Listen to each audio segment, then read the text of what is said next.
Ya, selamat bertemu kembali dengan pelajaran bahasa Indonesia. Bagaimana kabarnya hari ini? Semoga kita semua dalam keadaan sehat dan selalu dalam perlindungan Tuhan Yang Maha Esa.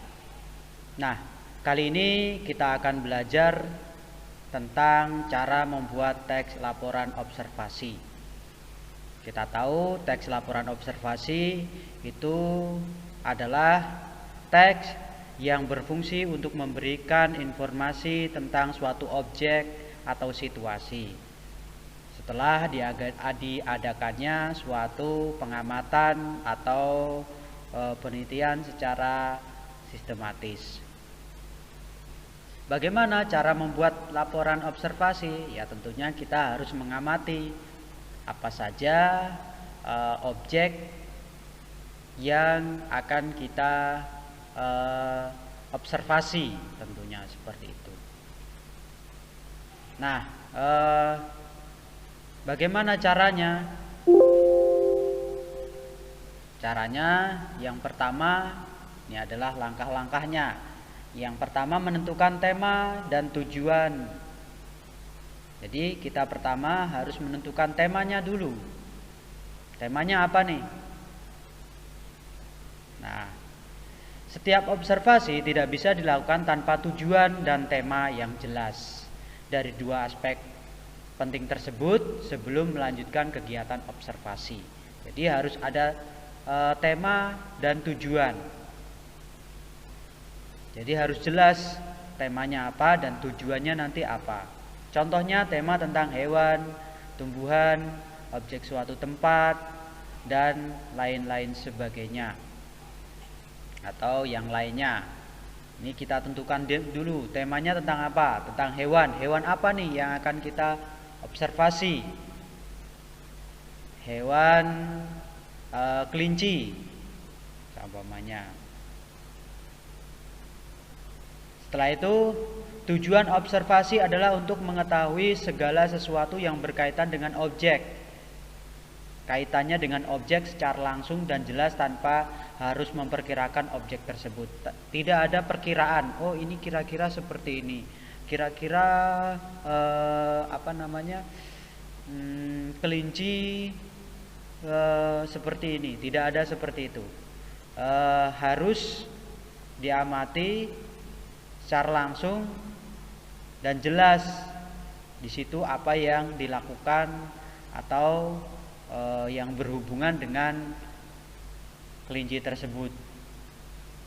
Di sini ada satu contoh atau beberapa contoh mengenai cara mengetahui ciri-ciri dan manfaat buah manggis. Atau untuk mengetahui kandungan nutrisi pada madu. Kalau kelinci untuk mengetahui makanan kelinci tersebut. Kita tahu kelinci itu identik dengan buah wortel. Apakah hanya wortel yang dapat dimakan oleh kelinci tersebut? Nah, dengan mengamati nanti bisa tahu apa saja, apakah makanan kelinci itu hanya wortel atau ada makanan-makanan yang lain yang dapat dimakan oleh kelinci tersebut. Selanjutnya yang kedua, melakukan pengamatan. Setelah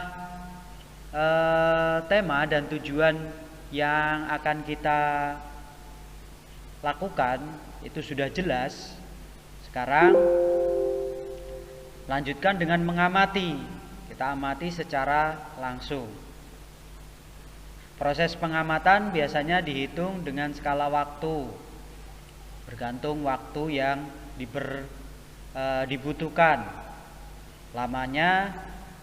Lama tidaknya observasi yang dibutuhkan bisa disebabkan oleh tema dan tujuan yang telah dipilih.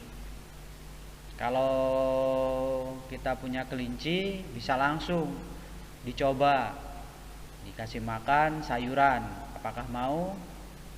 Nah, kalau mau berarti tidak hanya wortel, tapi sayur jenis-jenis sayuran yang lain seperti kangkung, terus bayam, terus kol atau yang lain coba, atau daun-daun di sekitar kita, daun pisang atau daun apa tuh.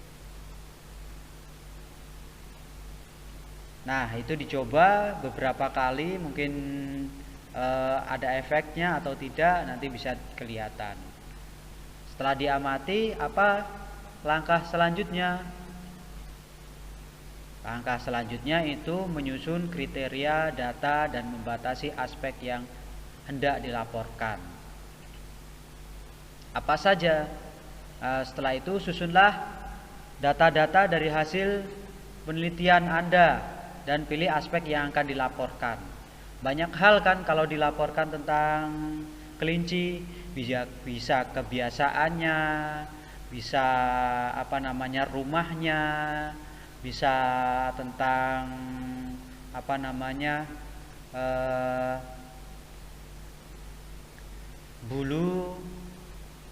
bulu-bulu yang dimilikinya, warna coraknya dan sebagainya.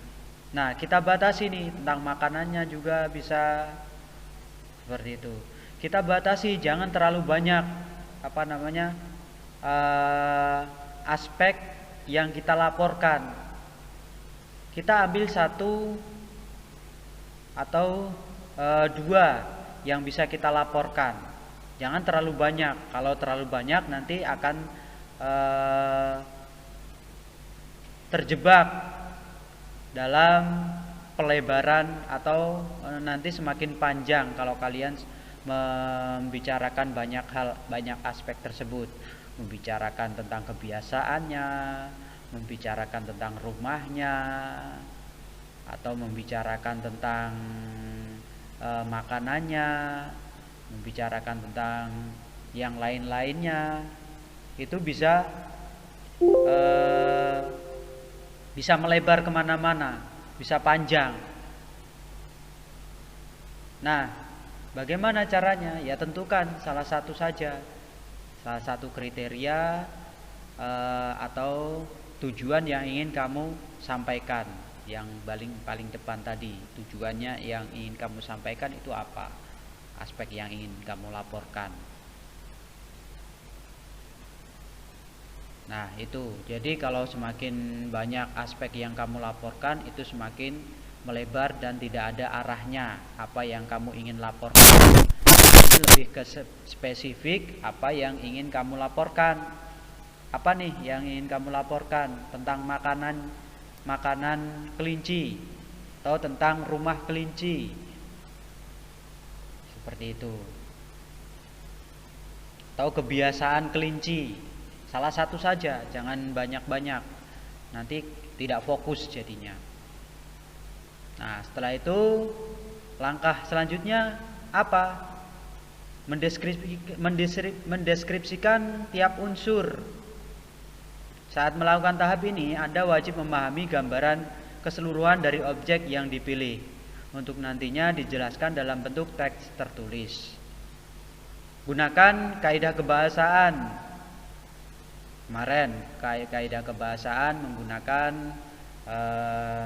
kata kerja, kata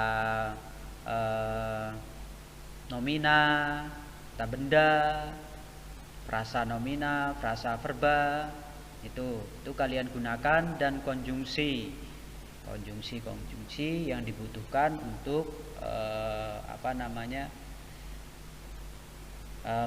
membuat teks laporan tersebut.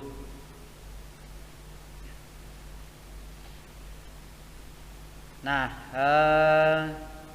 di sini kalian disuruh untuk membuat teks tadi di awal teks deskripsi umum, yang kedua itu teks deskripsi bagian. Ini adalah bagian yang ingin kamu sampaikan berupa ciri-cirinya, ciri-ciri umum ya, ciri-ciri umum, terus apa yang ingin kamu sampaikan, tujuannya apa tadi, terus baru ditulis, dideskripsikan setiap unsurnya. Nah, bisa kalian gunakan sebuah gambar dan data dengan cara mencari di buku-buku pengetahuan, buku IPA, atau dicari dalam internet, dalam artikel-artikel yang sudah ada. Itu juga bisa. Data-data itu diambil dan untuk memperkuat apa yang ingin kamu sampaikan, seperti itu. Atau gambar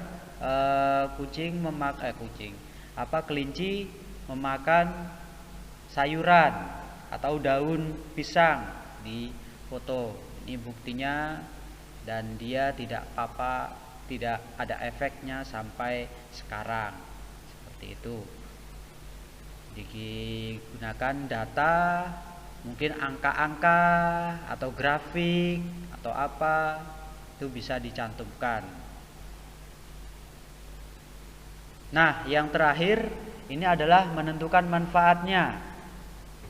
Kalian dapat mencari manfaat dari objek yang kalian buat dengan mencarinya di artikel-artikel dalam buku, di artikel-artikel atau di dalam buku pengetahuan tentunya, yang berhubungan dengan objek yang kamu teliti.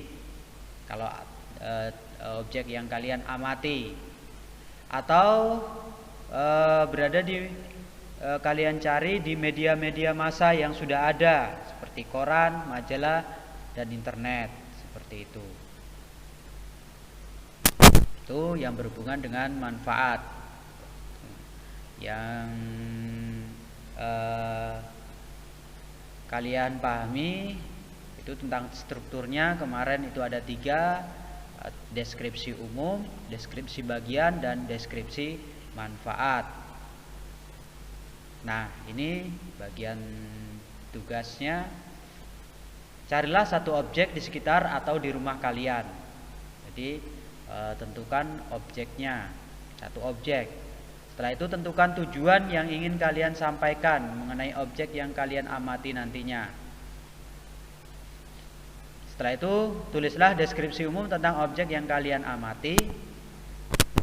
Setelah menulis deskripsi umum, jabarkanlah tulisan kalian dalam deskripsi bagian, tentunya yang berisi tujuan yang ingin kalian sampaikan.